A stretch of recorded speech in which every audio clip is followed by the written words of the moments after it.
ថ្ងៃនេះលោកជំទាវ អវ៉ាន់ឌិន វត្តមាននៅក្នុងខេត្តតាកែវក៏បានមានប្រសាសន៍អំពីការចាក់វ៉ាក់សាំងបង្ការជំងឺ COVID-19 ជំរុញដល់អាជ្ញាធរមូលដ្ឋានដើម្បីរៀបចំការចាក់វ៉ាក់សាំងឲ្យបានទាន់ពេលវេលានិងអំពីវិនិយោគបន្តនិងផ្សព្វផ្សាយបន្តទៅដល់ប្រជាពលរដ្ឋទៅទទួលការចាក់វ៉ាក់សាំងទស្សនិកជននៅថ្ងៃនេះលោកជំទាវបានមានប្រសាសន៍សង្កត់ធ្ងន់ទៅលើការចាក់វ៉ាក់សាំងទៅដល់ផ្ទះដែលក្រសួងសុខាភិបាលបានរៀបចំនៅក្រុមការងារក្នុងការចាក់វ៉ាក់សាំងទៅដល់មូលដ្ឋានដោយផ្ទាល់គឺទីតាំងផ្ទាល់ដែលប្រជាពលរដ្ឋត្រូវតែទទួលការចាក់វ៉ាក់សាំងនោះចាប់ពីស្ដាប់បន្ថែមសូមស្ដាប់ការលើកឡើងរបស់លោកជំទាវដូចតទៅថ្ងៃនេះខ្ញុំសូមគោរពអនុញ្ញាតជំរាបជូនថារូបខ្ញុំផ្ទាល់រួមជាមួយនឹងក្រុមការងារកកក19បានចុះបំពេញបេសកកម្មការងារនៅក្នុងខេត្តតាកែវ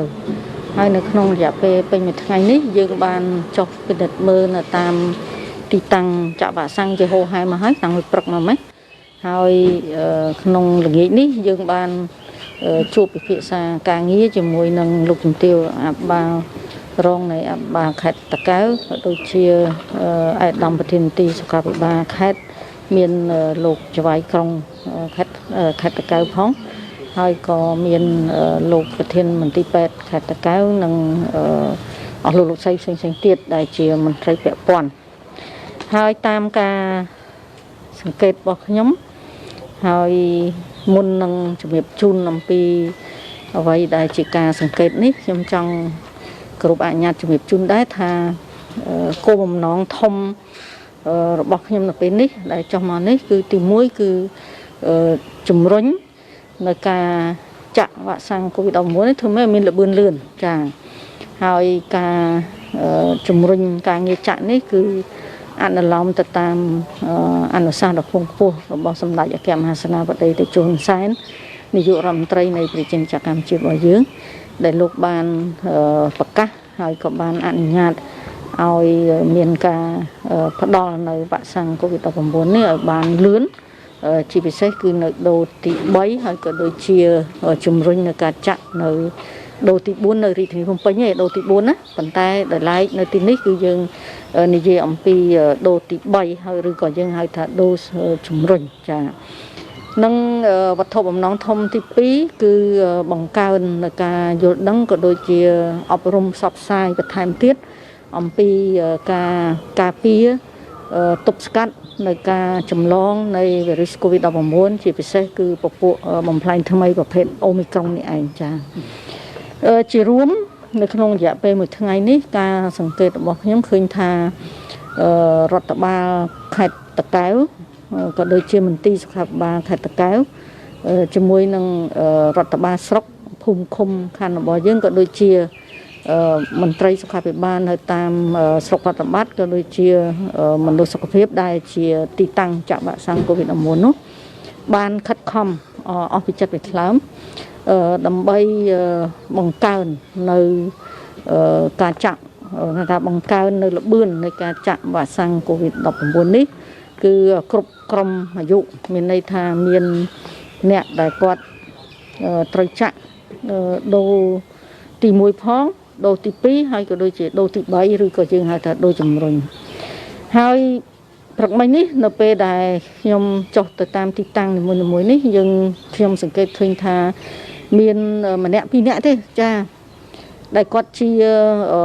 អ្នកជំងឺដែលគាត់មានជំងឺប្រចាំកាយមានជាជំងឺបេះដូងឬក៏ជំងឺរបេងដែលគាត់ទើបតែព្យាបាលបានជាសះស្បើយហើយអ្នកជំងឺបេះដូងនោះក៏គាត់មិនទាន់បានជាសះស្បើយទេប៉ុន្តែគ្រាន់ថាគាត់បានធូរស្បើយពីរោគារបស់គាត់នោះអញ្ចឹងគាត់ក៏ធ្វើដំណើរដើម្បីមកទទួលយកនៅវ៉ាក់សាំង COVID-19 អញ្ចឹងយើងក៏បានណែនាំដើម្បីឲ្យក្រុមគ្រូពេទ្យផ្ដល់នៅវ៉ាក់សាំងនេះជូនទៅដល់ពួកគាត់ទន្ទឹមនោះយើងក៏សង្កេតឃើញមានជនចាស់ជរាជនដែលមានវ័យចាស់ចាអាយុ80ឡើងមានលោកយាយមួយនោះគឺអាយុ90អីចឹងដែលគាត់ចង់ចាក់វ៉ាក់សាំងអីចឹងហើយយើងក៏បានជំរុញឲ្យអាជ្ញាធរនេះដោយកូនចៅគាត់បានលើកឡើងថាលោកយាយចង់ចាក់វ៉ាក់សាំងចាប៉ុន្តែដោយសារលោកយាយមិនទាន់មានហៅថាចុះនៅក្នុងហៅថាជំរឿនប្រជាសាស្ត្ររបស់យើងនេះចាมันមាននៅក្នុងបញ្ជីឬក៏មានអត្តសញ្ញាណប័ណ្ណអីច្បាស់លាស់អញ្ចឹងយើងក៏បានដោះស្រាយជាមួយអាជ្ញាធរដោយបានស្នើសុំឲ្យ រដ្ឋបាលស្រុកនេះដើម្បីដោះស្រាយធ្វើម៉េចផ្ដល់នៅបញ្ជីបញ្ជាក់អត្តសញ្ញាណរបស់គាត់ឲ្យបានលឿនហើយនឹងបញ្ជូននៅក្រុមគ្រូពេទ្យរបស់យើងដើម្បីទៅចាក់វ៉ាក់សាំងជូនគាត់ទៅដល់ទីតាំងរបស់គាត់ដែលគាត់រស់នៅតែម្ដងអញ្ចឹងនេះគឺជាការខិតខំមួយទៀតហើយខ្ញុំក៏បានជំរុញទៅដល់មន្ទីរសុខាភិបាលដែរដើម្បីឲ្យមានការចាត់ចែងរៀបចំនៅក្រុមគ្រូពេទ្យដើម្បីឲ្យហៅថាផ្ដល់នៅសេវានេះឲ្យកាន់តែខិតជិតទៅដល់ប្រជាពលរដ្ឋថែមទៀតចាមានន័យថាបើទីតាំងណាដែលគាត់នៅសល់ប្រជាពលរដ្ឋដែលគាត់មិនព្រមមកចាក់អានឹងmìnhនិយាយថាគាត់មិនព្រមមកចាក់ពីព្រោះឥឡូវនេះវាមានបញ្ហាប្រឈមមួយតាមការលើកឡើងរបស់រដ្ឋបាលខេត្តនេះគឺគាត់បានខិតខំហើយចាអំពាវនាវផងអីផងគៀងកផងអីផងប៉ុន្តែប្រជាពលរដ្ឋយើងមួយចំនួនគាត់ហាក់ដូចជានៅប្រងើយកតើគាត់មិនសូវជាចាប់អារម្មណ៍ដើម្បីមកទទួលយកវ៉ាក់សាំងហ្នឹងឲ្យបានទាន់ពេលវេលាទេហើយបុគ្គលមួយចំនួនគាត់ហាក់ដូចជាយល់ថាគាត់មានពីមជុលហើយចឹងគាត់ដូចជានៅអល់ឯកហើយម្យ៉ាងវិញទៀតគាត់យល់ថាគាត់រវល់ការងារច្រើនអីចឹងគាត់ថាចាំពេលណាគាត់ទំនេរអីបានគាត់មកចាក់អីចឹងចាអញ្ចឹងកន្លែងនេះយើងបានដោះស្រាយបញ្ហាជាមួយគ្នាដោយរដ្ឋបាលខេត្តលោកបានចាត់ចែងរួចហើយតាំងពីមុនខ្ញុំមកទៀតនោះគឺគាត់បានប្រជុំនេះហើយគឺដើម្បីធ្វើជំរុញនៅការងារធ្វើជំរឿនប្រជាពលរដ្ឋនេះឲ្យបានច្បាស់តើមានបងប្អូនណាខ្លះដែលគាត់នៅមិនទាន់បានទទួលវ៉ាក់សាំង COVID-19 ទៅតាមដូចជាដូសទី1ឬក៏ដូសទី2ឬក៏មួយអ្នកដែលគាត់មានតម្រូវការនៃការចាក់ដូសទី3ឬក៏ដូសជំរុញអញ្ចឹងដោយមានការសហការគ្នារវាងអាជ្ញាធរជាមួយនឹងមន្ទីរសុខាភិបាលនៅពេលឆាប់ខាងមុខនេះនឹងរៀបចំក្រុមការងារដើម្បីទៅចាក់ជូនពួកគាត់ដល់ទីតាំងហើយដោយឡែកសម្រាប់រដ្ឋបាលក្រុងនេះចៅហ្វាយក្រុងសាលាក្រុងដូនកែវនេះគាត់បានចាត់ចែងរៀបចំជាបដាហើយដោយគាត់បានរៀបចំក្រុមដើម្បីទៅចាក់ទៅដល់ទីតាំងដូចជាសាលារៀនចាមានសិស្សានុសិស្សដែលគាត់ត្រូវដល់វេនដែលត្រូវចាក់ដូសទី3នេះដោយសារគាត់ជាប់រៀនជាប់អីចឹងក៏អត់បានចាក់នៅពេលដែលចេញរៀនទៅវាដល់ម៉ោងល្ងាចបាត់ហើយអញ្ចឹងគេឈប់គេបិទលែងចាក់ដល់អញ្ចឹងគាត់អត់អាចចាក់បានអញ្ចឹងហើយបានជាការចាប់ផ្ដើមមួយដ៏ល្អដែលយើងនាំក្រុមគ្រូពេទ្យដើម្បីទៅដល់ទីតាំងតែម្ដងអញ្ចឹងខ្ញុំរំពឹងទុកថាការដែលទៅដល់ទីតាំងនេះវាជាចំណុចមួយទៀតដែលយើងនឹងអាចបង្កើនបាននៅល្បឿននៃការចាក់មិនតែប៉ុណ្ណោះបញ្ហាមួយទៀតយើងនឹងដោះស្រាយជាមួយគ្នារឿងរោងចក្រកម្មការរនីនៅតាមរោងចក្រដែលលោកដល់ពេលដែលត្រូវចាក់ដូសទី3ឬក៏ដូសជំរុញនេះដោយសារគាត់រវល់ការងារក្នុងរោងចក្ររបស់គាត់ហើយម្យ៉ាងវិញទៀតក៏មានបញ្ហាថាម្ចាស់រោងចក្រអីចឹងម្ចាស់រោងចក្រខ្លះថាតើគាត់ធ្វើការហើយมันក៏អាចទៅចាក់បានម្ចាស់រោងចក្រខ្លះគាត់ថាគាត់នឹងអនុញ្ញាតឲ្យចាក់តែនៅក្នុងកម្រិតម៉ោងប៉ុណ្ណេះអីចឹងហើយម្ចាស់រោងចក្រខ្លះគាត់ថាដោយសារកន្លែងតាចុងសន្លឹកដោយសារកន្លងមកនេះកម្មការនេះគឺមានការជួយជុំជែងក្នុងការចាក់ដោយខាងក្រុមគ្រូពេទ្យខាងកងទ័ពរបស់យើងចាអ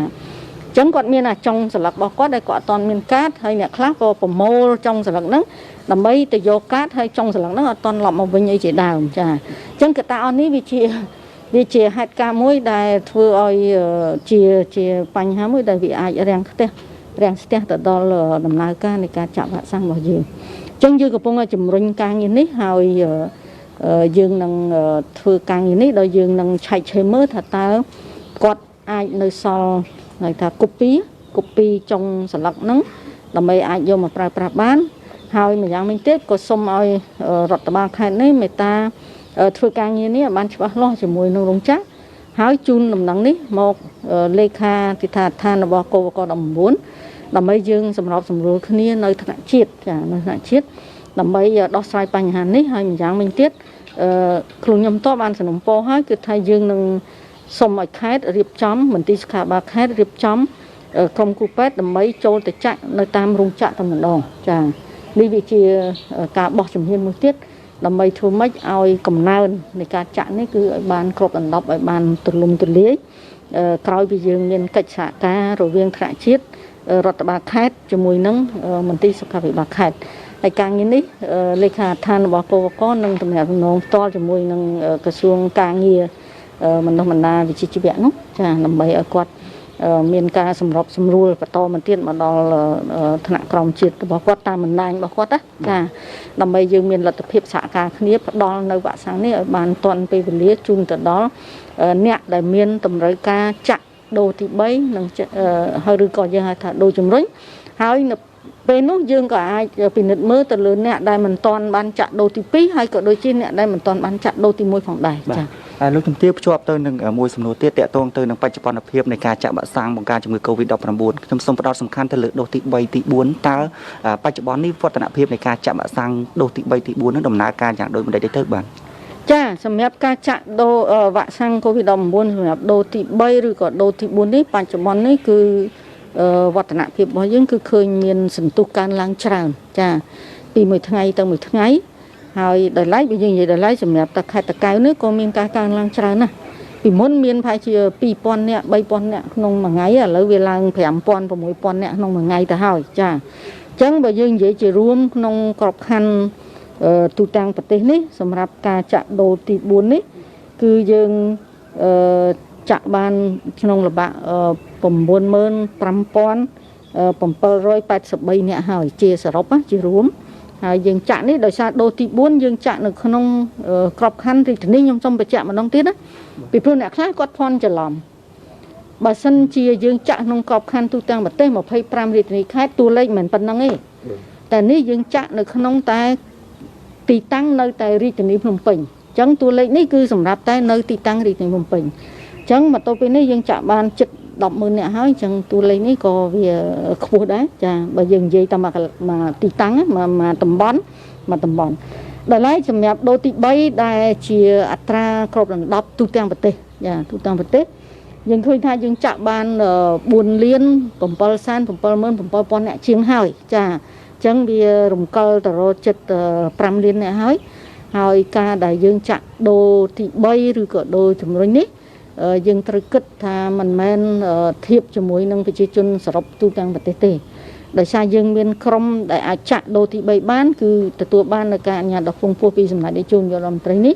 គឺត្រឹមតែអាយុ12ឆ្នាំឡើងទេ12ឆ្នាំទៅក្រោម18ឆ្នាំនិងអាយុពី18ឆ្នាំឡើងដែលយើងផ្ដល់នៅការចាក់ដូសទី3ឬក៏ដូសជំរុញដោយឡែកក្រុម2ទៀតក្រុម5ឆ្នាំក្រុមអាយុ6ឆ្នាំទៅក្រោម12ឆ្នាំយើងមិនទាន់មានគោលការណ៍ក្នុងការចាក់ដូសជំរុញនេះនៅឡើយទេចាអញ្ចឹងអត្រានេះបើយើងធៀបទៅវាបានច្រើនដែរចាវាបានច្រើនហើយយើងនឹងជំរុញនៅការងារនេះបើសិនបើយើងប្រៀបធៀបជាមួយនឹងចំនួនដែលយើងមាននៅក្នុងខែធ្នូឆ្នាំ2021កន្លងទៅនេះជាមួយឥឡូវនេះឃើញកើនឡើងចង់2ដងទៅហើយ